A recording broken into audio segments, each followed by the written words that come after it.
Alors effectivement, oui, nous les Gilets jaunes constituants de l'ESOM du 83. Voilà, franc CFA euro égale esclavage, récupérons la planche à billets. Donc il y a un combat commun. C'est exactement ce que vient d'amener donc Sébastien. Les discussions ont lieu avec les employés, avec les passants, vous voyez. Donc Sébastien, je reviens à toi. Donc c'est juste pour montrer la banderole, franc CFA euro égale esclavage, récupérons la planche à billets. C'est-à-dire il y a un combat commun entre le franc CFA, contre le franc CFA, mais aussi contre l'euro, qui est le point dénominateur commun, la servitude monétaire. Exactement, mais revenons d'abord sur la question du franc CFA, pour les gens qui ne connaissent pas cette question. Il faut savoir qu'aujourd'hui, on a 14 pays africains qui sont sous tutelle financière du Trésor public français. Ces pays sont les suivants: Bénin, Burkina Faso, Côte d'Ivoire, Guinée-Bissau, Mali, Niger, Sénégal, Togo, Cameroun, République centrafricaine, Congo. 200 millions de personnes qui sont sur curatelle financière, ce qu'on appelle une curatelle financière. Ils ne contrôlent ni leur monnaie, ni leur crédit, ni leur budget, ni leur déficit. C'est comme si, en France, voilà, quelqu'un possédait votre carte bleue et qu'il allait l'utiliser et vous donner 20 € ici, 20 € là pour pouvoir aller faire vos dépenses. Donc voilà la situation dans laquelle on se trouve, avec des situations terribles. Par exemple en France, il faut savoir que plus de 60% de l'électricité qu'on utilise vient de l'uranium du Niger, par exemple. Or, au Niger aujourd'hui, on a 14% des gens qui ont accès à l'électricité.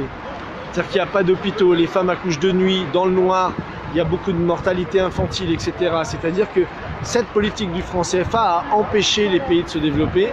Aujourd'hui, si la France veut retrouver l'estime d'elle-même, il faut qu'elle puisse combattre ce système. Et il en va que les Français et les Africains, il y a beaucoup de la jeunesse africaine est en train de se lever contre le franc CFA, mais elle a besoin de la jeunesse française qui, elle, souvent n'est pas au courant de cesser de faire vos dépenses. Donc voilà la situation dans laquelle on se trouve, avec des situations terribles. Par exemple en France, il faut savoir que plus de 60% de l'électricité qu'on utilise vient de l'uranium du Niger, par exemple. Or, au Niger aujourd'hui, on a 14% des gens qui ont accès à l'électricité. C'est-à-dire qu'il n'y a pas d'hôpitaux, les femmes accouchent de nuit, dans le noir, il y a beaucoup de mortalité infantile, etc. C'est-à-dire que cette politique du franc CFA a empêché les pays de se développer. Aujourd'hui, si la France veut retrouver l'estime d'elle-même, il faut qu'elle puisse combattre ce système.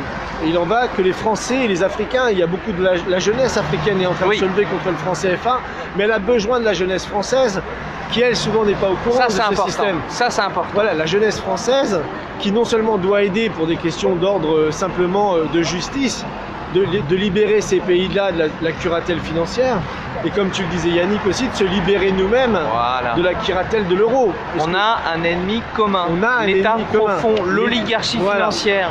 Elle n'a pas de frontières, elle est mondialiste, elle est aussi bien présente en Afrique que chez nous en Europe. Exactement, d'ailleurs, ce que dénonçait Tshilhang Pouemi sur le franc CFA, ça vaut aujourd'hui pour l'euro. Son existence à l'euro ou au franc CFA dépouille les États de leur souveraineté monétaire. Et aujourd'hui, les pays de l'Union européenne sont dans la même situation que les 14 pays d'Afrique qui sont soumis à cette tutelle du franc CFA. Donc, euro, CFA, même combat. On ne peut pas opposer les uns aux autres. La supranationalité monétaire, ça a toujours été utilisé par l'oligarchie avec ce qu'on appelle des banques centrales indépendantes, mais qui sont pas indépendantes, qui sont indépendantes des peuples et des États, mais pas indépendantes de l'oligarchie financière, des marchés financiers, de JP Morgan, Goldman Sachs, etc. Donc on est dans le même combat et c'est le message qu'on est venu dire ici à Chamalières. Parce qu'il y a à la fois la Banque de France, je vais montrer d'ailleurs qui n'est plus nationalisée. Aujourd'hui, la Banque de France n'est pas nationalisée. Et à la fois la production du franc CFA, qui imaginerait que la monnaie de son pays soit fabriquée dans un autre pays. Ça n'existe nulle part. Sauf ici. Sauf ici. Voilà. Et quand on explique dans le monde que l'argent des Africains est fabriqué en France sous contrôle du Trésor public français, personne ne nous croit même. C'est-à-dire qu'on a un paradoxe. Voilà. Donc, on est venu pour dénoncer ça, pour dénoncer la répression monétaire que dénonçait Pouemi. Je vous montre la carte. Voilà, soutien des automobilistes. Alors une chose que tu as dit tout à l'heure, c'est que la jeunesse africaine et la jeunesse européenne avaient un ennemi commun et devaient travailler ensemble.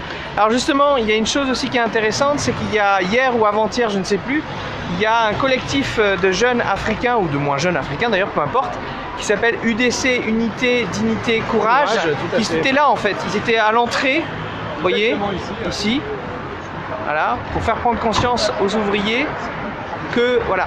Alors notre message est un peu différent, c'est bien sûr on dénonce le franc CFA, comme tu viens de le faire, mais surtout on veut reconvertir cette imprimerie demain pour qu'elle fasse des francs en fait. Et uniquement des francs français, voilà. Voilà, et pas des francs africains. Voilà. Exactement. Voilà. Donc ils puissent reproduire leur monnaie chez eux. Unité, dignité et courage sont des panafricains. C'est des gens qui se battent pour un nationalisme africain, un nationalisme panafricain.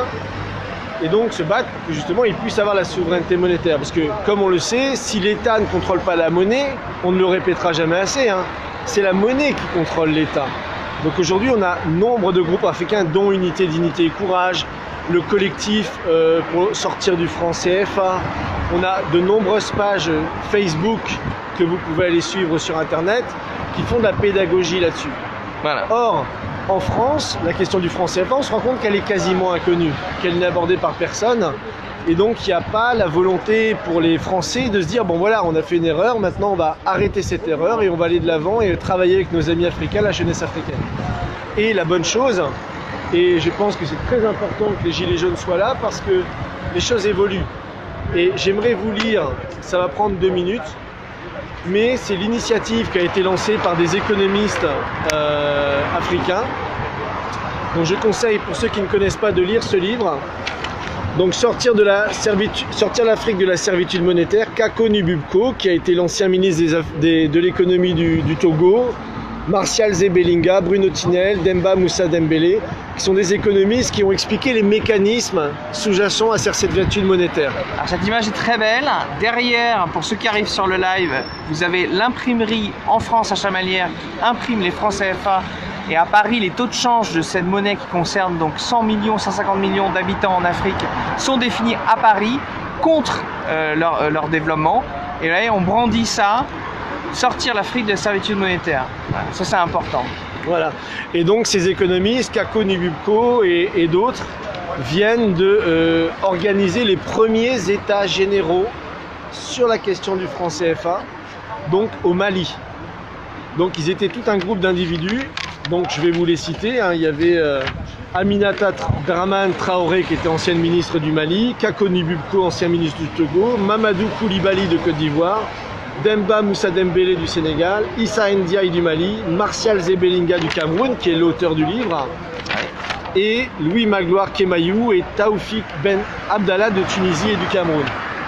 Donc ils ont publié pour la première fois un appel qui fait le point